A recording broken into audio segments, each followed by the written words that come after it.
Olá pessoal, tudo bem? Meu nome é Giovanni, sou economista, consultor CVM, mais um acompanhamento de mercado aqui para vocês. Lembrando que o acompanhamento de mercado, justamente a ideia é ler o relatório junto com vocês, verificar as novidades dos principais fundos que compõem o IFIX, tá?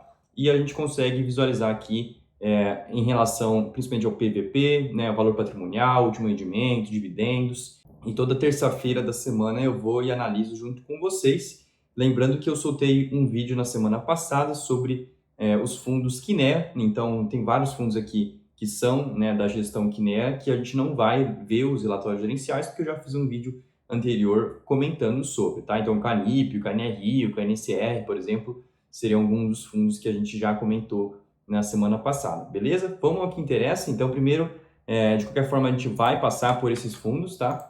Lembrando que o site que eu entro é o Fundosnet, né? Então é onde é divulgado essas informações que os fundos informam, né, para os cotistas. Então aqui a gente verifica o relatório do Canip, aqui a gente não vai analisar, porque a gente já analisou, vou deixar o card aqui no cantinho para vocês, a gente só pega o valor patrimonial de 95,15 para a gente atualizar, tá bom? Valor patrimonial, realmente, ó, como vocês podem ver, houve uma queda, né, na relação do valor patrimonial anteriormente. Deixa eu ver aqui a questão do dividendo, 1,5 no dia 14 do 5. No dia 14 do 5. Beleza, tá tudo certinho. Agora vamos para o XP Malls. Vamos dar uma olhadinha o que teve aqui. Relatório gerencial no dia 9. Ok. Fato relevante dia 9 e dia 13. Vamos ver no fato relevante primeiro, só para dar uma atualizada. Transação do Shopping Rio Sul. Né, o fundo faz parte de um consórcio. Irá adquirir em conjunto a participação direta de 54% do vendedor do Shopping Rio Sul ativo. A Allos é uma das maiores operadoras de shopping centers do país, com um poder de barganha relevante na indústria nacional. Ok. A conclusão da aquisição está sujeita ainda a condições precedentes usuais em transações dessa natureza, dentre elas a aprovação pelo CAD, Conselho Administrativo de Defesa Econômica, conforme o caso, tá bom? Beleza, então ainda tem algumas pendências para acontecer. Em relação ao relatório gerencial, então a gente dá uma olhadinha aqui, primeiro, né? Taxa de performance de 20%, taxa de administração 0,75, um pouquinho abaixo do mercado, mas existe a taxa de performance. O benchmark, na verdade, aqui do fundo seria o objetivo que o fundo quer atingir, que é IPCA mais 6%. É um benchmark que é padrão no mercado, tá? Não vejo como um destaque muito grande.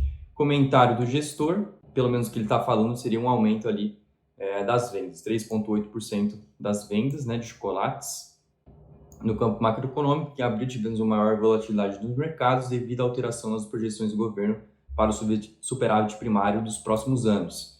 Inclusive, o próprio governo Lula afirmou que aqueles objetivos que foram estabelecidos alguns meses atrás não vão conseguir ser cumpridos, tá? E aí, por isso que a curva de juros está aumentando tanto, conforme eu informei até nas semanas passadas, e continua aumentando, infelizmente. Os indicadores operacionais e financeiros do portfólio XPMOL seguiram novamente uma tendência positiva, quando comparados ao mesmo período do ano anterior. Comunicado ao mercado, anúncio de encerramento da 11ª emissão, né, conversão de recibos, está previsto para ser realizado dia 21 do 5, com disponibilidade de negociação dia 22. Então, quem tem aí recibo de direito de subscrição vai converter nesses dias. Resultado financeiro de distribuição, o fundo está conseguindo entregar um aumento, né, de rendimentos ao longo dos meses, principalmente por conta da receita da alocação sendo maior, tá? Como vocês podem ver que está fazendo peso mais representativo ali na parte de setembro, outubro, né? 111 é o valor patrimonial, então a gente consegue até dar uma olhadinha aqui, ó, XPMOL 111 e 111,18, tá? Ok, tá em linha. Vamos ver aqui o último rendimento mesmo, foi de 91 centavos em março, tá? Ele não está contando ainda abril. Carteira, então a gente consegue ver a diversificação bem interessante, tem uma concentração aqui na Catarina, mas no restante dos imóveis existe uma diversificação, histórico das transações, então sempre foi um fundo que foi bastante ativo na gestão. Bom, perfeito, pessoal, vamos agora para o KNCR, lembrando que a gente já fez análise ali dele do relatório gerencial, aqui, né, informe trimestral. Aqui é basicamente alguns dados a mais sobre os ativos, os certificados, mas de uma forma disponibilizada de forma diferente. Vamos ver aqui o relatório gerencial só para verificar o valor patrimonial do fundo, 101,25. Deixa eu voltar aqui na planilha, 101,25. Houve uma atualização. É normal, porque são fundos de papel, então os títulos de dívida vão atualizando conforme o mercado. Se os juros aumenta ou diminui, isso afeta o valor deles, né? O Canip, por exemplo, foi um dos fundos que sofreu de forma negativa porque os juros de IPCA principalmente aumentaram, né? Então, títulos públicos ligados à inflação aumentou os juros e aí quando acontece isso, o preço desses títulos diminui, tá? E aí acontece a redução do valor patrimonial, como a gente viu no Canip. Então vamos dar uma olhada aqui agora no HGLG. Deixa eu ver aqui, ó, que saiu no dia 8/5. Então aqui, pessoal, novamente, tá? A Credit Suisse, pelo Pátria, em si, a gestão do fundo não vai mudar. Todos os integrantes vão se manter os mesmos, mas a administradora, né, vai ser a Pátria, tá bom? Pelo menos eles colocam de novo, ó. A transação foi estruturada de forma a proporcionar continuidade das atividades de gestão dos FIIs. Então ele já deixa claro nos próprios documentos aqui que não vai mudar nada, mas o mercado ele fica com medo, obviamente, porque pode ser que no futuro haja alguma mudança. Relatório gerencial, a gente pode dar uma olhadinha, houve uma correção aqui, deixa eu ver o informe mensal, acredito que foi mais em questão aqui do valor patrimonial, né, 157,06, deixa eu ver aqui, uma atualização, um pouquinho para baixo, vamos ver o relatório gerencial. Então, 1,10 por cota, 166 no mercado, ou seja, está operando com um ágio, né? A vacância física é de 6,9, comentário do gestor, que é a principal parte aqui. No mês de abril, o fundo apurou receita de 42 milhões, que é 1,26 por cota, ou seja, um pouco mais, que levou um resultado de 35,9 milhões, 1,7 por cota. Nesse mês não houve impactos extraordinários de venda de imóveis no resultado do fundo. O destaque do mês foi o recebimento de aluguel trimestral da Volkswagen. Então, é um fundo que está tendo bastante avanço aqui nessa questão. O HGG é um fundo que eu sei que vários analistas estão vendo no mercado como a possível venda, né? Porque existe a questão da Pátria, né? Que está correndo. A questão do HGG, ele depender um pouco das vendas para poder manter esse dividendo um pouco mais alto, de 1,10, né? Como vocês podem ver que quando não há vendas extraordinárias, o fundo ele tende a gerar um pouquinho menos. Mas é um fundo que sempre teve sucesso ali nessas operações, tá? E lembrando, pessoal, aqui o meu objetivo é mais para informar vocês o que está acontecendo.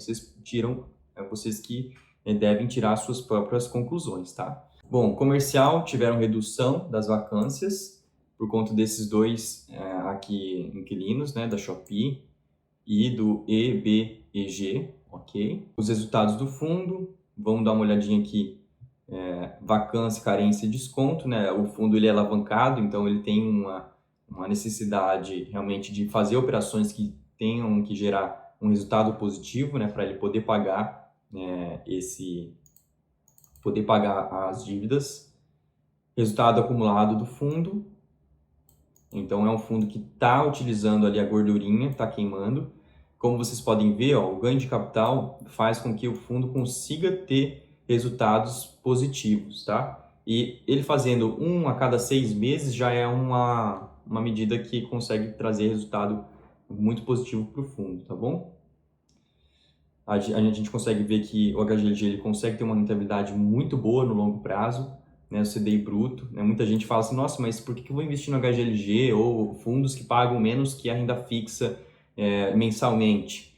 Justamente porque no longo prazo a gente consegue ver esse tipo de situação. Não é uma recomendação de investimento, tá, pessoal? Mas só para responder um pouco, porque no curtíssimo prazo pode ser que a renda fixa ou CDI bruto valha mais a pena, né? Ou investir no próprio IFIX vale mais a pena no curto prazo, mas não necessariamente, tá? No longo prazo, isso que é importante. Não é uma garantia de rentabilidade, mas demonstra que, principalmente quando períodos ali de mais de 10 anos, 12 anos, a gente consegue ver que o fundo em si tem uma gestão que no longo prazo faz boas escolhas, tá? E aí, claro, vocês têm que tirar suas próprias conclusões se vale ou não a pena para investir nesse ativo. Evolução da vacância física e do aluguel, diminuindo bastante, isso é muito bom. Vencimento dos contratos, né? Mês de reajuste em março que foi realizado, revisional dos contratos 50% em 2024, então a gente vai ter bastante revisão agora dos contratos, tá? Vamos ver o que pode acontecer. A alavancagem, o fundo, ele espera diminuir, tá? Inclusive, eu já comentei isso nos meses passados, mas em 2025 ainda vai vir aqui um peso para ele pagar nas amortizações do saldo devedor, mas 2026, 27, 28 são os principais. Normalmente, os fundos não esperam esse prazo para poder amortizar, eles amortizam antes com as operações. O lado positivo, tá? Primeiro, é a transparência do fundo, ele deixa claro quais são as dívidas que ele tem e as taxas mais baixas, tá? IPCA mais 5,93, IPCA mais 6,25. Pô, Giovanni, mas 6,25 não é muito alto. Para dívida, não é muito alto não, tá? Tem muitos fundos que assumem dívidas de IPCA mais 8, IPCA mais 7, IPCA mais 9, muitas vezes. E com prazo aqui, como vocês podem ver, né? A carência também de 48 meses, 6 meses. Então, existem valores, obviamente, bem representativos aqui, pessoal. Mas o fundo, com essas vendas, ele vai fazendo amortizações e diminuir bastante o saldo devedor, tá? E é representativo, tá? O saldo devedor que o fundo tem aqui.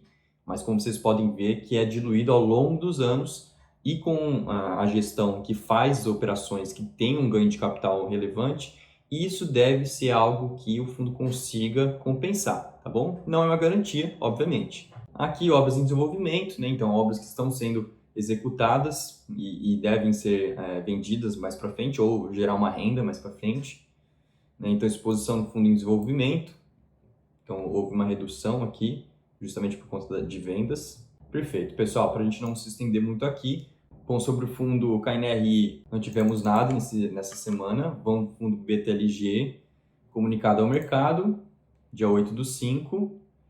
Aqui é para imposto de renda. E o fato relevante no dia 13/5, foi ontem, que é o seguinte: em complemento aos fatos relevantes divulgados no dia 12/1 e 8/2, o fundo informa que recebeu nessa data o pagamento da primeira parcela do montante de 62.500.000, restando pendentes ainda duas parcelas de igual valor pela venda da fração do BTLG SBC. Considerando o sinal e a primeira parcela, o fundo recebeu 87.500.000.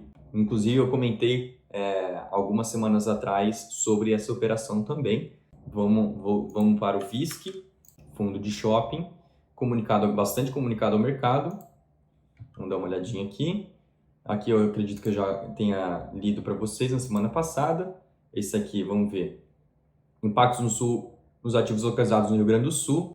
Diante da situação da calamidade do Rio Grande do Sul, informamos que o ativo Világio Caxias, localizado no estado e que representa 1,1% do portfólio, não foi diretamente afetado pelas chuvas e até o momento não apresenta nenhum dano material à propriedade. O shopping está operando como ponto facultativo para os lojistas, liderando ações servindo como ponto de apoio e de coleta de doações na região. A equipe de gestão continuará monitorando a situação e, caso haja qualquer alteração, irá atualizar o cotistas e o mercado em geral, né? Realmente, infelizmente, é uma situação bem complicada, né? E muitas das empresas estão abrindo espaços ou fazendo até alguns serviços gratuitos justamente para ajudar as pessoas que estão passando por dificuldades. Vamos agora para o relatório gerencial, o que mais importa, né? A taxa de administração, então os valores vão diminuindo conforme o patrimônio do fundo vai avançando. Distribuição, tá algum erro aqui de ortográfico, né? Distribuição de rendimentos, R$1 por cota no mês de abril. O fundo ainda conta com o estado acumulado não distribuindo de 84 centavos por cota, que poderá ser utilizado nas distribuições futuras. Vamos ver se a gente já atualizou isso. Visto que R$1 tá certinho. Vendas mensais lojas, as vendas do portfólio apresentaram crescimento de 8,9% quando comparado ao mês de março do mês anterior. Volume de aquisição, concluiu a aquisição de 8,2% do Világio Caxias, de 15% do Carioca Shopping e 10% do Bangu Shopping pelo valor de 216 milhões. Comentário do gestor: o mês de abril foi bastante agitado em termos de economia e mercados. A expectativa de queda das taxas de juros americanos no início do ano era superior a 55 pontos base, mas com o passar do ano os dados da economia forte e a surpresa inflacionária para cima foram progressivamente reduzindo as expectativas de queda.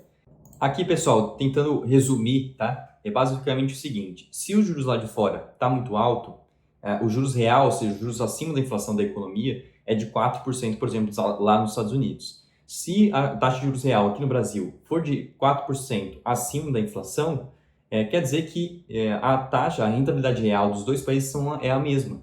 E, nesse caso, o que o investidor do exterior vai preferir? Investir no 4% acima da inflação em dólar ou 4% acima da inflação em real? Em dólar, né? Então, é natural que haja saída, né, de real para dólar. E quando isso acontece, ou para outra economia, né? Ou quando isso acontece, existe a desvalorização do real, né? Então, a gente acaba tendo um acréscimo do valor e o dólar acaba ficando mais caro para a gente e isso gera inflação para a nossa economia. Então, para que isso não aconteça, o que acontece? Os juros de longo prazo, ele aumenta justamente para poder manter o poder de compra ali do real, da moeda. Não é à toa que a gente está hoje com o IPCA mais 6,26, 6,3, que é uma diferença que para o investidor do exterior faz sentido fazer esse investimento aqui no Brasil, né, no título público. Mas então, vamos direto aqui, atualizações sobre o desempenho do fundo. Rendimento R$1, quando o resultado gerado foi de 63 centavos, ou seja, uma grande diferença aqui e o fundo está utilizando da gordura ali das vendas dos meses anteriores, tá? Para a distribuição do rendimento é proveniente do ganho de capital gerado pelo recebimento em janeiro da segunda parcela das vendas realizada no ano passado. Após a distribuição, o fundo ainda conta o resultado de 84 centavos por cota que poderá ser utilizado para distribuições futuras, ok? Então, o fundo está fazendo bastante aquisições e deve aumentar bastante o valor aqui de rendimento, tá? Né? Então, o rendimento distribuído, o resultado gerado, a gente consegue ver que o fundo ele tem um rendimento recorrente menor do que R$1, tá? Então, pode ser que esse fator não recorrente consiga segurar esse rendimento de R$1 alguns meses para frente, mas se esses novos imóveis não gerarem já resultado de curto prazo, pode ser que o VISC sinta uma queda ali nos rendimentos, tá bom? Beleza, pessoal, aqui no longo prazo, né, o VISC comparado com o IFIX e o IBOV, ganhando os dois. E lembrando que essa rentabilidade bruta é o valor da cota, mais o rendimento reinvestido todos os meses, tá? Opa, existe mais um comunicado do mercado. Celebra acordo para potencial aquisição de participação. Então, visto que ele está fazendo bastante aquisição nova, né, vamos ver se o fundo ele vai conseguir deixar esse valor investido de forma mais efetiva possível, né? Então, aumentar o rendimento, porque realmente, como a gente pode ver, o fundo está tendo um resultado bem menor do que ele está distribuindo. Então, realmente, ele está correndo atrás para gerar mais renda para os cotistas, tá? Vamos ver aqui agora o MXRF, outros relatórios. Fundos de crédito imobiliário, né, o primeiro trimestre, aqui são os resultados gerais do MXRF, XPCI, Habit, XPHB. Ele dá um cenário geral, né, Meta Selic histórico, caindo, né, então desde ali 2022 já tem uma estabilização e desde julho de 2023 a gente tem uma queda nos juros. Produto Interno Bruto, espera-se um acréscimo ali de 2% nos próximos anos. Aqui é o que interessa o MXRF, a maior parte em CRIs, tem um pouco de FIIs, permutas financeiras, tem um pouco de caixa. É um fundo que equilibra bem ali a questão do CDI e IPCA, número de cotistas aumentando bastante, é um fundo que tem maior número de cotistas nos fundos imobiliários. Resultado financeiro, distribuição por cota, a gente consegue ver uma queda, né, infelizmente, por conta também do CDI e inflação caindo nos últimos, desde julho de 2023. Em relação ali à rentabilidade, a gente consegue ver que NTNB, né, e o valor de mercado mais rendimento seria basicamente a mesma rentabilidade, tá? Book de créditos, então, a maior parte IPCA, 66% praticamente, 2/3 e 1/3 em CDI. Agora a gente vai para o XPLG, relatório gerencial no dia 8/5, comentário do gestor. Nesse mês, a inadimplência do fundo equivalente a 7% da receita, sendo 2,4% representados pelo dia, conforme o fato relevante divulgado no dia 25/3. No mês de abril, o dia efetuou o pagamento do aluguel relativo, né, ao CD de Americana São Paulo, mas não honrou com as obrigações relacionadas ao imóvel de Ribeirão, sendo certo que as partes continuam com os trâmites vinculados ao processo de recuperação judicial. O restante corresponde a 2 locatórias que a gestora está em tratativas para equacionamento o mais breve possível. Então, o dia veio afetar realmente o resultado aqui do fundo, tá? Deixa eu ver aqui. A distribuição foi declarada de 78 centavos, deixa eu dar uma olhadinha aqui. Benchmark IPCA mais 6, taxa de performance 20%, taxa de administração de 0,95 a 0,75 em regra de cascata conforme previsto em regulamento. Ok? Vamos lá. Resultado financeiro. Então, a gente consegue ver que o fundo tem uma estabilidade de rendimentos, mas com uma queda mais recente também por conta das novas inadimplências, né? O fundo está seguindo aqui com 104,74 em relação ao valor patrimonial de 111,54, tá? 111,54. Perfeito, pessoal. Rentabilidade. Então, a rentabilidade do fundo com rendimento, né? Cota mais rendimento com o IFIX, que também é cota mais rendimento, né? Mas de vários fundos imobiliários, é bem em linha. Então, a gente vai agora para o HGBS, relatório gerencial também. Vamos ver aqui o principal comentário, né? Quanto que dá a cota patrimonial? 228,13. Vamos ver aqui. 228,13. Houve uma redução no valor patrimonial, infelizmente. Está sendo operado com um desconto, né? Do valor patrimonial, um fundo grande, 2,8 bilhões, taxa de administração menor, 0,6, não tem taxa de performance. Isso acaba sendo positivo para o fundo, né? Menos taxas. Então, cenário macro. Aqui a gente não vai focar muito, né? Aqui, chuvas do Rio Grande do Sul, Fashion Outlet Novo Hamburgo, informamos que não houve danos direto ao imóvel. Então, novamente, também outro fundo que tem um imóvel lá no Rio Grande do Sul e que também está contando ali na campanha Juntos pelo Rio Grande do Sul, justamente para ser um ponto de doação, tá? Para a população afetada da região.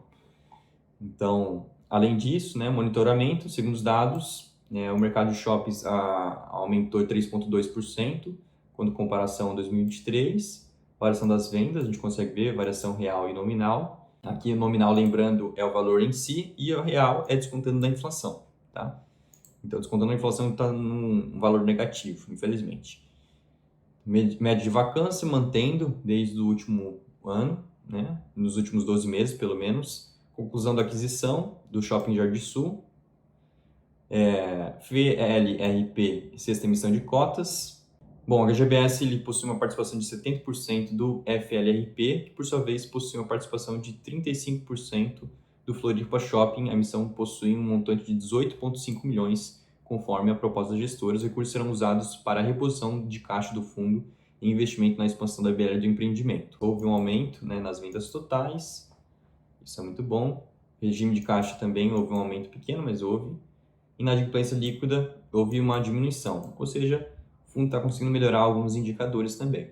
Em abril, 1,18 por cota, anunciou 1,75 como rendimento, considerando, né, 12 milhões de cotas.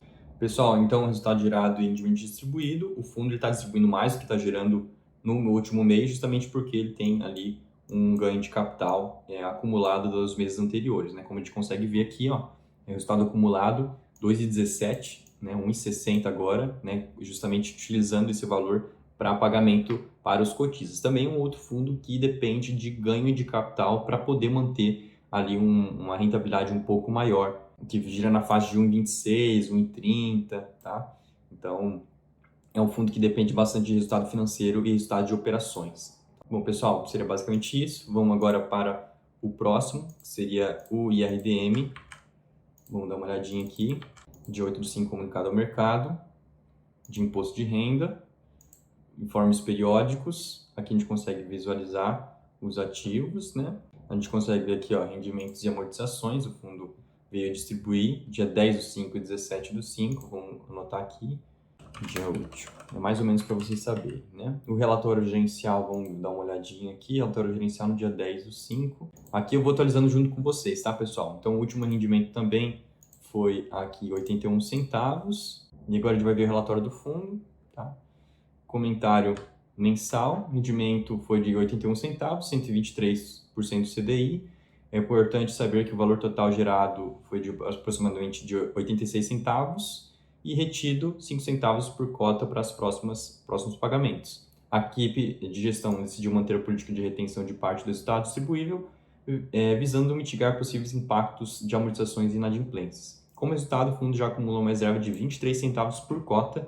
Então, a gente consegue ver aqui que o fundo continua com o avanço nos resultados, né? Isso é muito bom, ele está conseguindo se recuperar dessa rentabilidade um pouco menor. Isso é interessante. E o desempenho no mercado secundário ainda continua com valores mais baixos, tá? Então o valor patrimonial do fundo é R$ 86,74. Deixa eu atualizar aqui. R$ 86,74. O fundo opera com bastante desconto ainda no mercado. Vamos para o KNHY, relatório gerencial. Como eu falei, eu já vi isso aqui com vocês, né? Eu vou dar uma olhada só no valor patrimonial aqui do fundo, de 101,1. Aqui a gente teve uma atualização também um pouco para baixo. CPTS e o rendimento e amortização foi de 8 centavos, 13 do 5 e 20 do 5. 8 centavos, então um pouquinho maior do que o mês passado. E o dia 13 do 5, HGR1, também mudança para a pátria, mesma lógica que o HGLG, tá, pessoal? Relatório gerencial, comentário gestor, resultado do fundo 94 centavos, né? E já descontando os custos, 72 centavos. Distribuição anunciada de 85 centavos. Ok. O time de gestão continua empenhando a superação de todas as condições precedentes na compra de potenciais ativos alvo da quinta emissão. Aqui são algumas compras que eles fizeram, né, o Mint 11. Aqui os resultados, né? Então também é um fundo que tem ganho de capital e depende desses resultados para ter distribuição um pouco maior, como vocês podem ver. O saldo de resultado acumulado ainda é bastante significativo para a cota, 1,61, né, a ser distribuído, mas ele já está gastando essa gordura, que é natural de gastar mesmo, né? Só que está chegando o meio do ano e muito provavelmente vai começar, o fundo tem que utilizar esse valor o quanto antes, porque ele tem a obrigação de distribuir 95% dos rendimentos, né, do lucro do fundo semestralmente, tá? Em questão do IFIX também, comparação no longo prazo, desde a criação do fundo, consegue superar de forma bem espaçosa, né, a rentabilidade, então 137%, enquanto o IFIX e o CDI bruto somente 45,55%. Ok, o fundo também tem aquisições, então ele tem alavancagem, né? Ele deve um valor, né, para justamente fazer novas operações, por isso que tem a questão do ganho de capital, né? Vacância bem baixinha do fundo, a alavancagem do fundo pelo menos é de reduzir, já é pequena, mas tende a reduzir ao longo dos anos.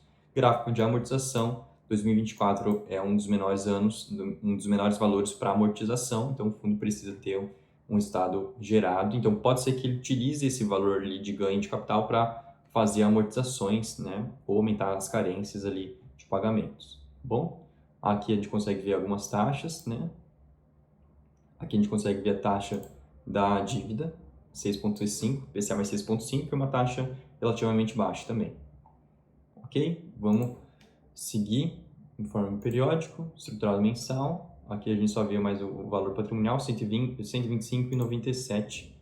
Deixa eu ver aqui, houve uma redução também, 125,97.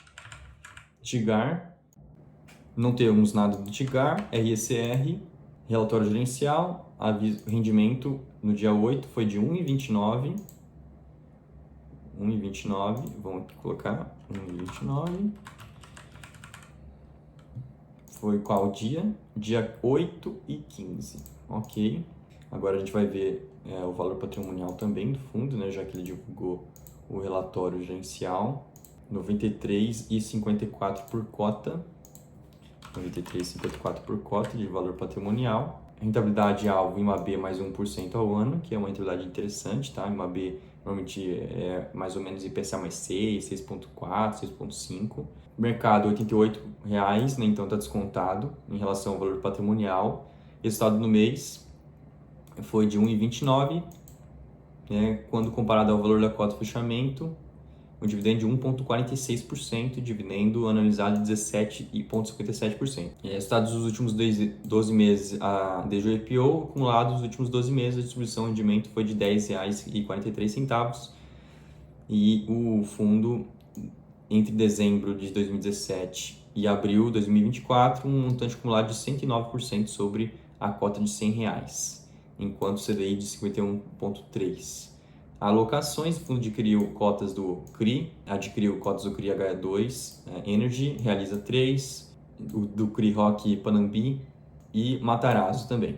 Para o patrimônio líquido do fundo, se mantendo praticamente ali nos 2,5 bilhões, alocação de ativos quase totalmente em CRI, 90% em CRI, existe uma participação ali de FIIs, aqui a gente consegue ver valores mais próximos, aqui os percentuais, né? Então, o percentual do ativo, a gente consegue ver que o fundo ele distribui bastante, tá? Inclusive os números estão bem pequenininhos, mas aqui, ó, 0,2, 1%, 3,6%, valores bem pequenininhos mesmo, tá? 3,1%, então isso acaba sendo positivo para a diversificação do fundo. Distribuição por indexador, IPCA mais IPCA, IPCA sem variação negativa, isso é muito bom, tá? E CDI e IGPM, sendo que IPCA sem variação negativa é raro de acontecer, mas quando acontecer, existe ali um benefício para o fundo. Bom, corporativo e pulverizado, dá uma segurança um pouquinho maior, normalmente corporativo. BRCO. Pessoal, o do BRCO eu vou fazer um vídeo separado, porque pelo que eu vejo aqui tem bastante informação nova, então eu vou fazer um vídeo separado, tá? Então esperem que em breve já solto para vocês, ok? Do TRXF a gente vai dar uma olhadinha aqui, né? Nada do TRXF. Do PVBI a gente vai dar uma olhada aqui também. Aqui o PVBI, pessoal, tá fazendo subscrição, inclusive eu vou fazer um vídeo para vocês também sobre essa operação aqui, para vocês estarem cientes do que está acontecendo, tá? Mas o período já de subscrição vai começar logo logo, inclusive acredito que já tenha começado. Relatório gerencial aqui do fundo, HSML, valor patrimonial 96,15, deixa eu atualizar aqui. Bom, o fundo registrou aqui um avanço, um aumento de vendas, né? Então, aumento de 25% nas vendas em comparação ao mesmo período anterior do shopping Granja Viana, 19% no acumulado ao longo do ano, né, de crescimento. Então, 16/4 foi aprovada a GR, realização da quarta emissão de cotas, oferta restrita a investidores profissionais e atuais cotistas visa a captação de 200 milhões até 300 milhões com lote adicional, ok? Lote de exercício, né, e mais taxa de subscrição primária de até 1,50 por nova cota. Então, dá aí um valor até representativo aqui de 98,3. Anunciaram a distribuição de 80 centavos por cota. O guidance de distribuição para os próximos 6 meses, valor de 80 a 82 centavos por cota. Aqui a gente consegue ver a rentabilidade do HSML de 25,3, cota mais o rendimento, tá, pessoal? Obrigações do HSML, que é a dívida. Como vocês podem ver, comparando com outros fundos anteriores, pessoal, vocês podem ver aqui, ó, IPCA mais 7,6, IPCA mais 6,9, CD mais 2,8 são taxas maiores. Por quê? O risco do fundo é maior. E aí, naturalmente, o fundo ele precisa fazer operações um pouco mais arriscadas para ter uma rentabilidade um pouco maior. Então, naturalmente, o HSML ele é um fundo de shopping que tem um patrimônio menor, né, comparado a um SGBS, um XPML, e justamente também ele faz operações mais arriscadas. E o HSML tem que adquirir dívidas um pouco mais, um pouco piores, né? Uma rentabilidade um pouco maior, justamente porque o risco do fundo é maior, tá? Cronograma das amortizações também bastante estendido. 2036, normalmente o fundo ele não vai pagar em 2036 60 milhões, tá? Ele vai fazer amortizações para que isso diminua, já que também o resultado do fundo depende de ganho de capital de forma anterior, tá bom? Então, como vocês podem ver, vários fundos fazem a mesma estratégia. Eles pegam dívidas de longo prazo com amortizações mais para o futuro, justamente para que no curto prazo ou no médio prazo ele consiga gerar ganho de capital e pagar essas dívidas futuras, né, de forma antecipada e não precisar pagar os juros do período. Agora a gente vai para o LVBI, que é o último fundo, finalmente, pessoal, um pouco cansativo hoje, porque realmente no começo do mês tem bastante informação. Vamos ver comunicado ao mercado, que seria imposto de renda. E aí a gente finaliza por hoje, tá bom? Como vocês podem ver, a gente vai atualizando e completando essa planilha e em poucas semanas a gente já vai ter esses números mais atualizados possíveis, tá? Então, a última atualização, já vou colocar aqui, dia 14/5. Lembrando que eu sempre deixo o link do Telegram, tá, pessoal? Para vocês entrarem, a gente conversar, vocês perguntarem sobre o que vocês gostariam.